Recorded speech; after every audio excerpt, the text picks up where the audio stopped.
성도 여러분 안녕하십니까? 오늘은 사도행적 제9장 7 집사에 대한 내용을 함께 보도록 하겠습니다. 오늘 본문은 사도행전 6장 1절부터 7절까지의 내용입니다. 먼저 이 본문을 좀 길지만 쉬운 성경으로 한번 읽어보도록 하겠습니다. 날이 갈수록 제자들의 수는 늘어만 갔습니다. 그 무렵에 그리스어를 사용하는 유대인들이 히브리어를 사용하는 유대인들에게 불평을 늘어놓았습니다. 그것은 히브리어를 사용하는 본토 유대인들이 매일 음식을 나누어 줄 때, 여기에 매일이라는 단어를 조금 보시면 됩니다. 매일 음식을 나누어 줄 때 그리스어를 사용하는 유대인 과부들에게는 관심을 쏟지 않아 그들이 배급을 제대로 받지 못했기 때문입니다. 그래서 12사도가 제자들을 모두 불러서 말했습니다. 음식을 나누어 주는 일 때문에 우리가 하나님의 말씀을 가르치는 일을 소홀히 하는 것은 옳지 않습니다. 그러니 형제 여러분, 여러분들 중에서 성령과 지혜가 충만하다고 인정받은 사람 7명을 뽑으십시오. 그 사람들에게 이 일을 맡기고 우리는 기도하는 일과 하나님의 말씀을 가르치는 일에 온 힘을 기울이겠습니다. 모든 사람들이 이 말을 좋다고 생각해서 믿음이 좋고 성령이 충만한 스데반을 비롯하여 빌립과 브로고로와 니가노르와 디몬과 바메나와 유대인으로 개종한 안디옥 사람 니골라를 뽑았습니다. 사람들이 이들을 사도들 앞으로 데려오자 사도들이 그 사람들 머리에 손을 얹고 기도했습니다. 그 후 하나님의 말씀은 계속 퍼져나가서 예루살렘에서 제자의 수가 많이 늘었습니다. 뿐만 아니라 유대인 제사장들 중에서도 믿음을 가지게 된 사람들이 많이 생겨났습니다. 아멘. 오늘 이 본문의 말씀은 다른 좀 쉬운 글로 읽으면 다른 주석이 거의 필요 없을 정도로 그 내용이 이렇게 많이 와닿는 내용들이 있습니다. 그런데 이 안에 우리가 조금 짚고 넘어야 가야 되는 내용이 있습니다.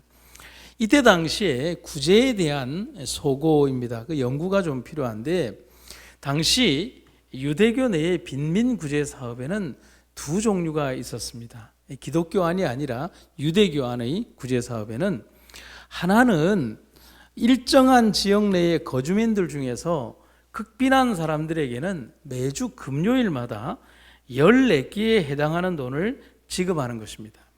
그리고 또 하나는 방랑하는 낯선 빈민들에게 사발에다가 음식을 나누어 주는 일이었습니다. 그러니까 이것을 매일 하지 않고 어떻게 했다고요? 일주일에 한 번씩 14끼, 그러니까 일주일에 해당하는 음식에 해당하는 금액을 사람들에게 나누어 줬다. 지금으로 따지면 구호봉사를 했다는 것이고, 그리고 집이 없어 이렇게 방랑하는 그런 사람들에게는 그들이 가지고 있는 이 그릇에다가 음식을 나누어 주는 구제봉사를 했다는 겁니다. 아까 말씀드린 것처럼 이 본문에 나오는 기독교 공동체 구제 방식은, 그런데 이 두 가지의 유대인들이 나누어 주었던 방식과는 다른 것이었습니다. 제일 특징적인 것은 언제 나누어 줬다고요? 매일 나누었다라고 되어 있는 겁니다. 그리고 구제 대상이 공동체 내의 지역민들인 동시에 구제 시기가 매일 이루어졌다는 것이 조금 다르다는 거예요. 그런데 문제는 이들이 기독교 공동체 내에서 구제를 받고 있다는 사실이 뭘 말하느냐면, 유대 사회에서는 유대인들이지만은 빈민 그 구제 사업에서 배척되었다. 왜 배척되었을까요? 누구를 믿는다는 이유로? 기독교, 예수님을 믿는다는 이유로 그들이 빈민 구제 사업에 배척되었다는 겁니다. 그래서 기독교 사회에서 그들을 구제하지 않으면 그들은 굉장히 빈궁한 처지에 처하는 과부들이 된다는 사실입니다.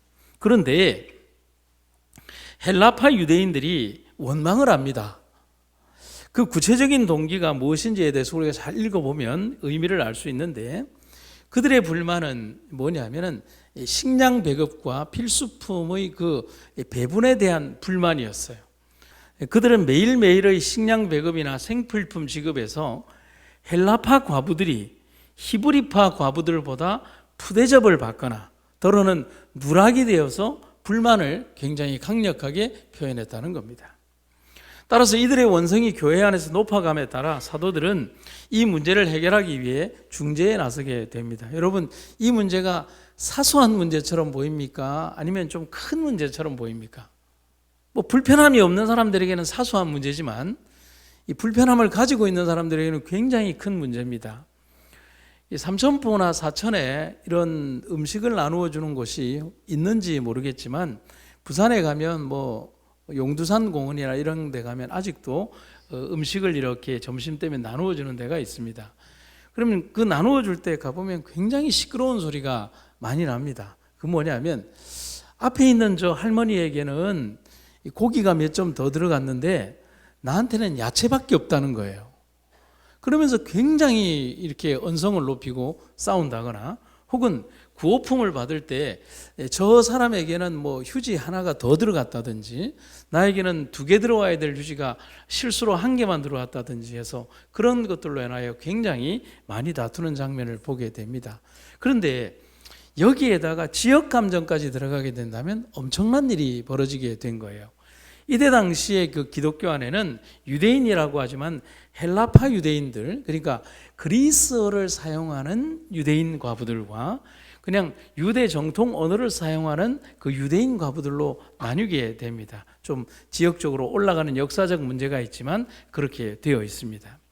근데 문제는 뭐냐면 어디에서 발생을 했냐면 이 헬라어를 쓰는, 그리스어를 쓰는 이 유대인 과부들이 우리들만 편파적인 취급을 받았다라고 그렇게 이야기를 하는 겁니다. 굉장히 문제가 심각하고 복잡해지기 시작합니다. 이런 문제는 나중에 좀 시간이 지나면 감정적인 싸움으로 이렇게 더 가기 때문에 해결하기가 굉장히 어려워지는 겁니다. 근데 여기에는 그런 문제도 있겠죠. 히브리파 유대인들과 헬라파 유대인들의 그 언어가 다르기 때문에 자연히 그들 가운데 어떻게 모이겠습니까?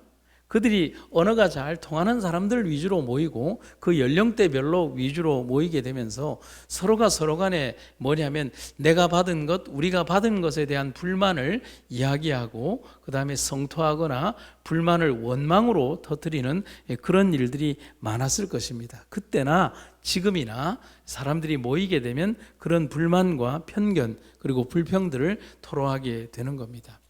근데 문제는 지금 이 시대가 초대교회가 성령을 받고 불길 같은 하나님의 은혜가 이렇게 번져가던 그런 시대였다는 사실이죠. 그런데 그런 가운데에 성도들 간에 아주 예민하고 그 다음에 성도들의 마음을 아프게 하는 굉장히 불편한 이야기들이 들려옴으로 인해서 무시할 수 없는 교회의 분열과 균열의 원인이 되었다는 사실입니다. 초대교회는 사도들의 노력과 백성들의 헌신으로 참된 연합을 이루었습니다. 정말 뜨거운 연합과 열정이 하루에 3,000명씩 5,000명씩 회개하는 그런 어떤 성령의 부흥운동이 있었습니다.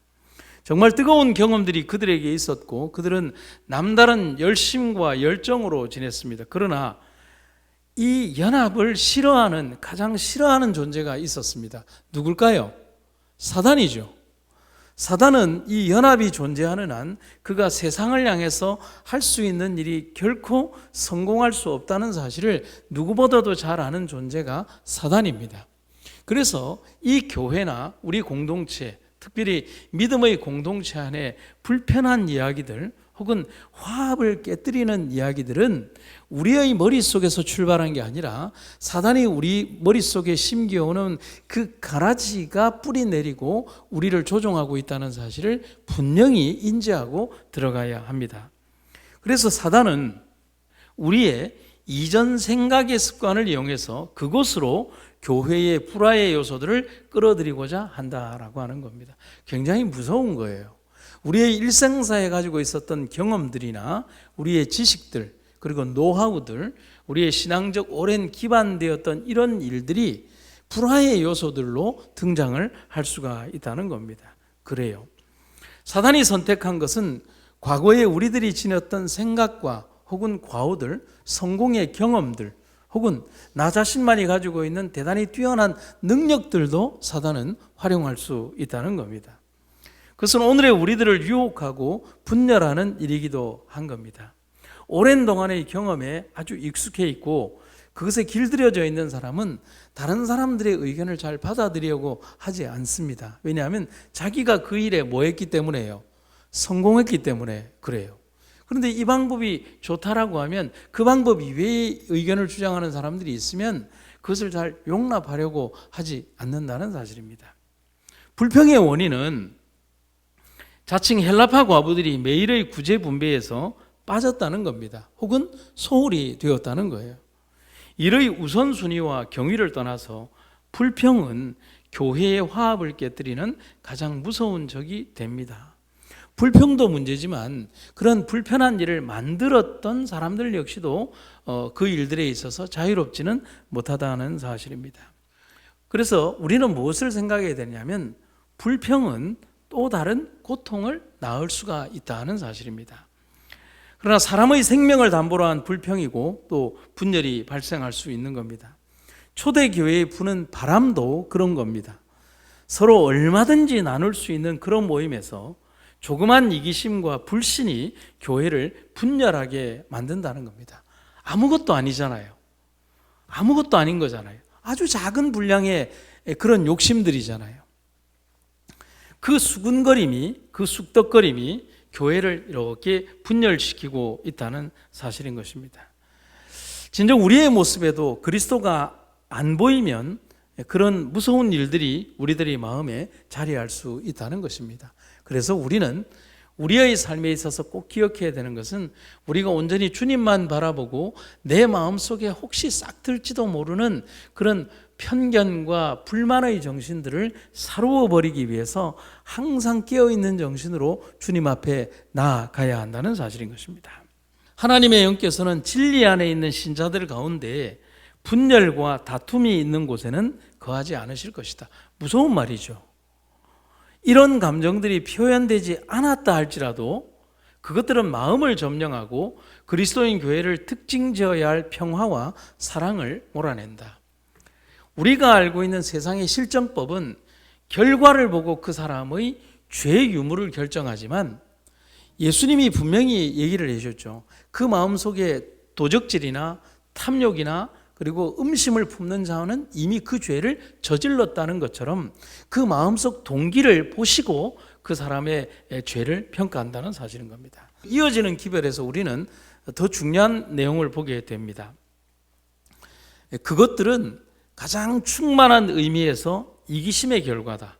이 악은 지나친 자부심이나 다른 사람들의 인정, 거기에 가로되어서 뭐라고 되어 있냐면 그 인정이 받으려고 하지 않는데 얻어진 것이라 할지라도, 그러니까 내가 결국은 의도해서 얻은 것이 아니라 할지라도 받고자 하는 과도한 갈망의 형태를 취할 수도 있다.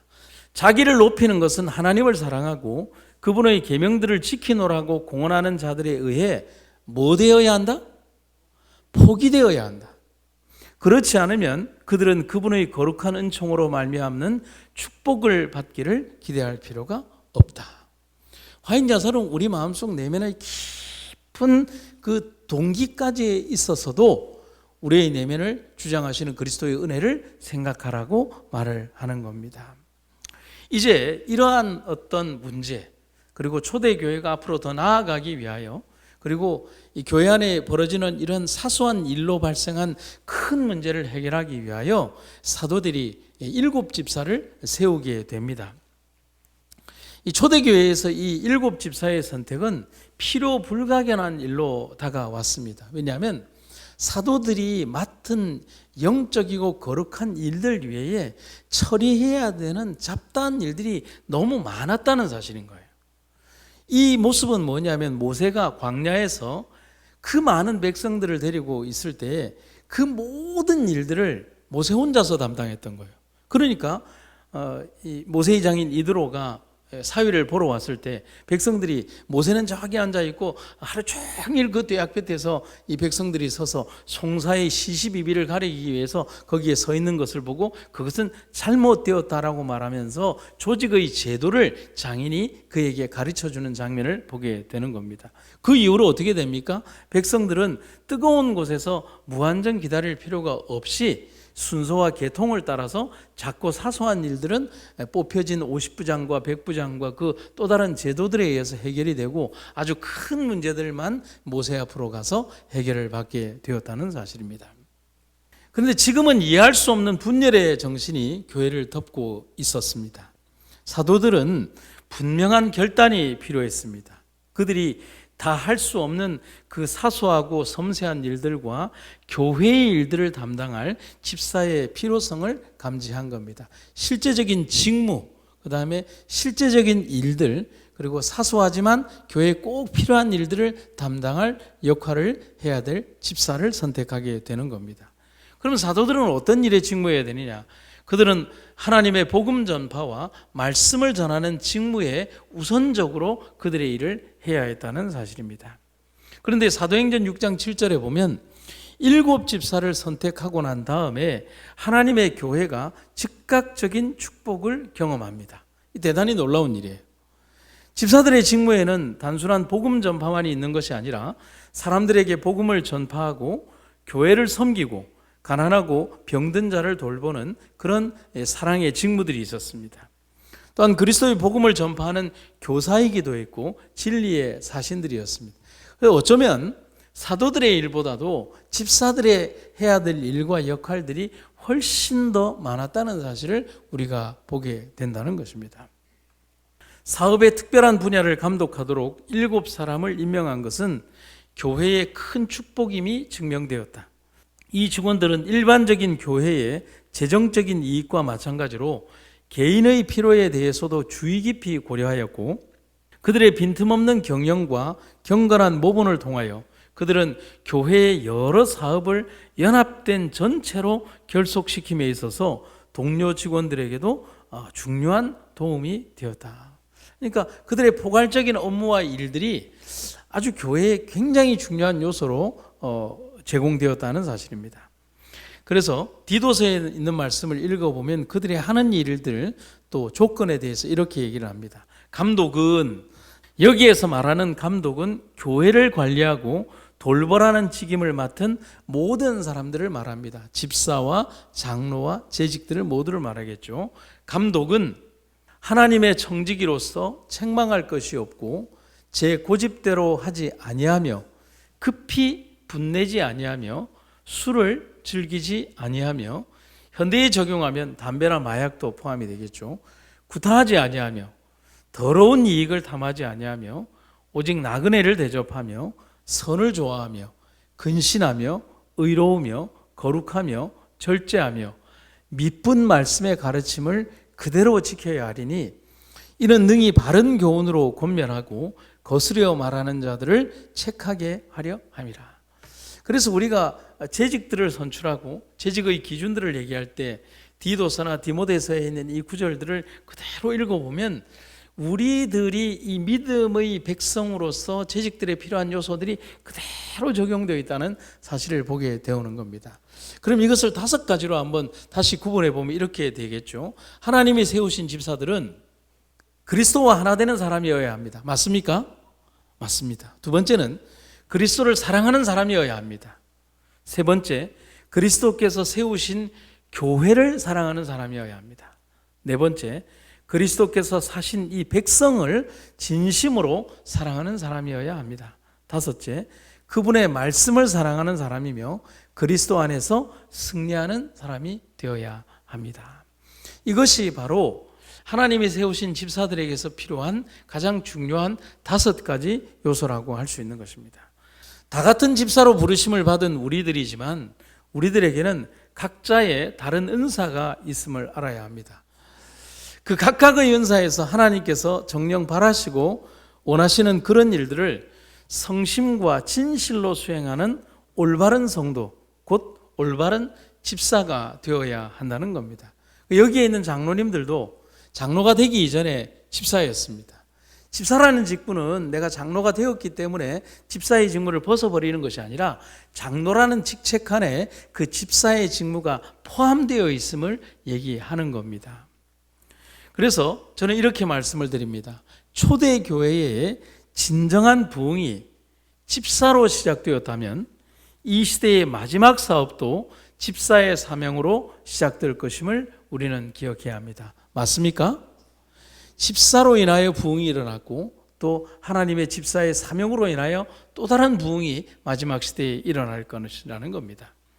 그래서 집사의 직은 세월 속에서 그냥 주어지는 직이 될 수 없는 겁니다. 그래서 오늘날 집사라는 직책이 조금 소홀히 취급되는 것은 사실입니다. 그래서 우리들이 관용적으로 그런 얘기를 합니다. 교회도 열심히 안 나오고 어떤 일들에도 좀 많이 열심을 내지 않고 교회도 잘 나오지 않지만 뭐라고 얘기하면 교회를 좀 몇 년 다닌 분에게 그냥 습관적으로 뭐라고 그러냐면 이제 집사 돼야지 라고 하는 겁니다. 그게 뭐냐면 그분을 배려하는 말이기도 하지만은 우리들의 삶 속에서 이렇게 조금은 왜곡된 어떤 집사상이 자리 잡고 있다는 겁니다. 시간이 지나면 당연히 집사는 받는 것으로 그렇게 되어 있다는 거예요. 그런데 우리가 조금 깊이 있게 생각해야 되는 것은 뭐냐면 일반 장로교회는 직분을 받는 것이 굉장히 어려워요. 집사에서 장로가 되기는 정말 어렵고 또 목사에서도 안수 목사가 되기 위해 굉장히 어려운 시험을 통과하는 걸 보게 됩니다. 집사로서 그 일을 할 때에도 철저한 어떤 교육과 관리를 통해서 그들이 해야 되는 열정과 노력, 그런 것들이 필요하다는 사실을 보는 겁니다. 집사의 직이 장로보다 낮은 직이다라고 하는 것은 이 교회 안에서 절대로 있어서는 안 되는 생각인 것입니다. 천부장과 백부장으로 부름을 받은 자는 그에게 담당된 사람을 잘 관리하는 일을 할 뿐이라는 사실입니다. 백부장은 천부장보다 로마의 그 감독의 직제로 본다면 작은 사람일 수 있겠지만 교회의 직제로 본다면 백부장의 역할이 더 크죠. 왜냐하면 그는 100명의 사람을 관리하는 것이고 천부장은 1000명을 관리하는 것이 아니라 백부장을 관리하는 사람들인 것이죠. 그렇기 때문에 직접적으로 양을 관리하는 백부장의 역할이 더 훌륭하고 중요하다는 사실인 것입니다. 그래서 이 교회도 한 사람 목사의 역할보다는 각 사역팀의 교사들과 그 사역팀장들의 역할들이 더 중요하다는 사실이죠. 왜냐하면 각 구성원들과 함께 더 깊이 관계하고 그들을 더 아름답게 인도할 수 있는 역할들이 거기에 있다는 사실입니다. 천부장이 중요한가 백부장이 중요한가? 백부장이 없는 천부장은 있을 수가 없고 또 천부장이 없는 백부장만 있는 그런 세상을 생각해 보았는가? 그런데 오늘날 교회들이 백부장과 천부장의 관계로 본다면 조금 기형적으로 가고는 있습니다. 집사가 없는 장로님들만이 존재하는 그런 교회들로 많은 교회들이 변해가고 있는 겁니다. 우리들이 더 많이 노력하고 또 더 많이 헌신하며 하나님의 교회를 이 집사의 역할을 할 수 있는 사람들로 채워나가는 일들이 필요하다는 사실입니다. 중요한 것은 둘 다 동일하게 하나님의 은혜를 이행하는 사람들, 높고자 하는 정신이 지배하지 않는 그런 사람들이 되어야 한다는 사실입니다. 그런데 장로의 역할에 대해서 사람들은 본인이 장로가 되지 않으면 굉장히 어떤 무시를 당한다라고 생각하는 일들이 일부의 어떤 사람들 가운데 있을 수 있어요. 장로여야 하고 그리고 어떤 위치에는 무슨 장이야 하기를 바라는 그런 신앙을 소유한 사람들이 때로는 있습니다. 목사도 마찬가지입니다. 어떤 시즌이 되면 어떤 위치나 지위에 올라야만 참 자기가 성공한 목사라고 생각을 하는 잘못된 사관에 사로잡힌 목사들이 존재하는 것입니다. 여러분, 어떤 위치나 지위는 자기가 그 자격을 부여하는 것이 아니라 누가 주시는 것이죠? 하나님이 주시는 것입니다. 그 역할에 합당한 지도자를 하나님이 내시는데 오늘날의 많은 사람들의 생각들 속에서 목사인 저 자신을 포함해서 목사들이 그런 잘못된 생각으로 하나님의 교회를 이끌어가는 일들을 보게 되는 것입니다. 인간의 술수나 생각으로 그 위치에 오르려고 한다면 그것은 스스로 권위를 벗어버리는 것과 같다는 것입니다. 그 위치에 누군가는 꼭 있어야 합니다. 하지만 자기 자신의 인간적인 생각으로 내 스스로를 첨가하여 높은 곳에 이르고자 한다면 그것은 루스벨과 사단의 생각이 아닐 수 없다는 사실이죠. 하나님께서는 모든 일에 하나님의 성령이 개입하고 하나님의 능력이 개입하는 그런 사업과 지도자들이 되기를 바라는 것입니다. 그래서 스데반 집사의 모습을 오늘 우리가 본다면 사도들의 모습보다 더 커 보이는 모습을 보게 됩니다. 그런데 베드로는 어쨌죠? 3번이나 주님을 부인하는 베드로의 모습은 도시락을 들고 주님을 찾았던 어린아이의 신앙보다 못한 모습을 보여주었다는 사실인 것입니다. 오늘 내가 어떤 직책을 가졌다라는 것이 중요한 것이 아니라 오늘 내가 정말 진실한 그리스도인으로 주님의 앞에 서는 여러분과 제가 되기를 간절히 바랍니다. 그래서 제가 이런 글을 한번 써봤어요. 자리에 연연하는 사람이 되지 말라. 꼭 무엇이어야 한다면 예수쟁이가 되기를 바라라. 꼭 뭐라고 불려지기를 바란다면 그리스도인이라고 불려지기를 바라라. 꼭 무언가 걸치고 드러내기를 바란다면 그리스도의 사랑과 그 행실을 함께 드러내라. 그것이 참된 직분이다. 참으로 헌신하는 종들을 통하여 교회는 축복을 받았습니다. 그리고 또한 받을 것입니다. 참된 충성과 이기심 없는 사랑이 교회를 복되게 만드는 것입니다. 말만 난무하고 행동과 실천하지 않는 사람들이 있는 교회는 삭막해지는 것과 마찬가지죠. 오늘의 우리들에게도 바로 이러한 아름다운 충성의 정신이 있는 그런 교회들, 그리고 하나님이 세우신 7 집사의 정신이 가득한 교회가 되기를 주님의 이름으로 축원합니다.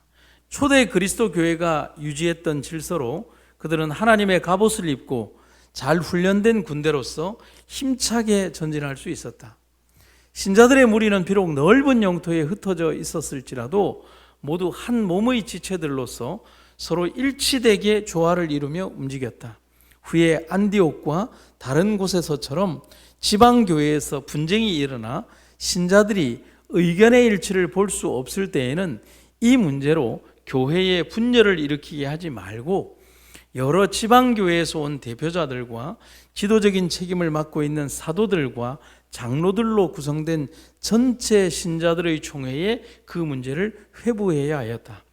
이리하여 외딴 곳에 있는 교회를 공격하려는 사단의 노력은 모든 지방에서의 합의된 행동에 의하여 저지되었고 분열시키고 파괴하려던 원수의 계획은 좌절되었다. 오늘 우리의 교회가 강해지려면 하나가 되어야 합니다. 그 정신만이 우리를 강하게 만들 수 있습니다. 오늘 우리들이 하나가 되지 않는다면 이 마지막 시대를 이 교회가 어떻게 이겨 나갈 수 있겠습니까? 오늘 우리들의 충성과 주님에 대한 사랑을 인하여 기쁨이 넘치는 교회가 되게 하기를 간절히 바랍니다.